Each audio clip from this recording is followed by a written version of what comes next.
Steve's got your leash. Be careful, Rex. Oh, yeah. We'll let the dogs out. Getting used to this feel of Florida. Not really. Don't like it. Just about 7 o'clock. Low temperature around the Boston area. Much of southern New England's about 80, 81 degrees. So it only has to go up 19 or 20 degrees to get us to 100. Is that going to happen? Matt Douglas tweeted, "This is the kind of day that would happen." The record high temperature in Boston today is 99 from 1949. And I think we're going to be close.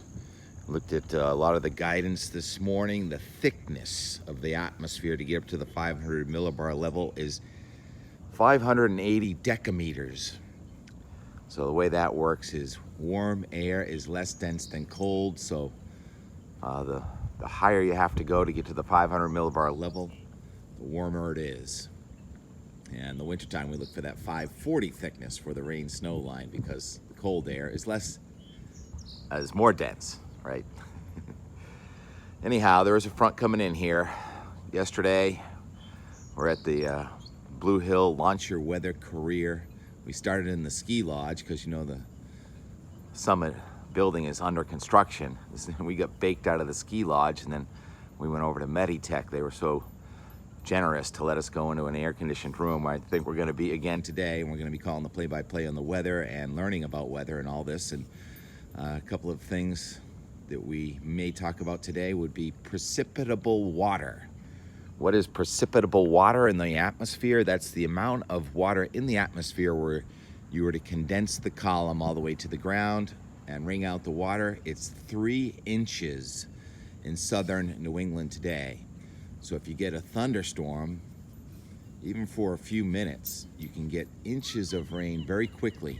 And that actually is the forecast for southern New England today, is for thunderstorms this afternoon that'll drop the temperature from 95 to 100 to 75 to 80 in just a matter of minutes.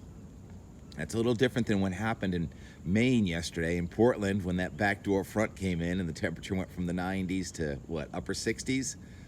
That was what the GFS was sensing when it was trying to tell us it was only going to be about 60 degrees in Boston today 4 days ago. And we said, we don't think so. I think the Euro is going to be right. And sure enough, the Euro. Now, if you look at the Euro for the next 3 or 4 days, it shows temperatures barely at 70 for tomorrow. I think that's a little overdone. It's also still very sticky, and the front is going to stall at the south coast. And the forecast is for waves of low pressure on that front may bring us another round of showers and storms again later tomorrow into Thursday. The GFS had 3+ inches of rain for the Boston area through Thursday, and now that's down to 1 inch, and that makes more sense because we thought the GFS was more on track with that. So it's fun learning about the different guidance and models, and one of the things we're trying to teach is what do you do when the guidance is so different. You kind of look at it all, you see which ones make sense. Yesterday, none of the guidance had 1 inch of rain in Connecticut. Guess what? We got 1 inch of rain in Connecticut. Actually, the guidance had no rain in Connecticut yesterday. So that's the kind of day I'll go on TV, if I were on TV, and say, well, we have a front to the north, but it's such a hot air mass. Thunderstorms could break out just about anywhere. Hit or miss storms are usually mostly a miss, but if they hit, they can hit really hard, and that's what happened yesterday. So I got to get to work, actually, teaching again this morning. I'll leave you with the really sad look of the trees on the side of Blue Hill yesterday. And also, how about Don McCasland, Education Program Director at Blue Hill. Man flying kite in ski lodge spotted in heat wave. Day 8 of the heat wave. It's the last day. Mercy, mercy. For this, I have to create the thrust of walking or running, right, to make it go.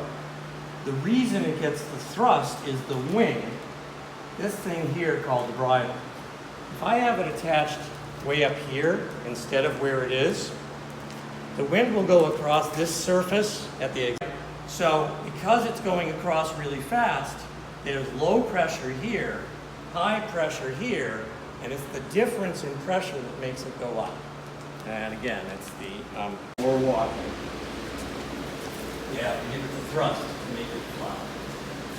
And every kite has a min-range, the minimum it takes to make it fly. This obviously needs 3 or more. And there's a maximum, the lowest you can handle. We're here at the Blue Hill Ski Lodge, flying kites indoors on a hot day because why not? Turbulence. No, I'm intentionally getting more Altitude.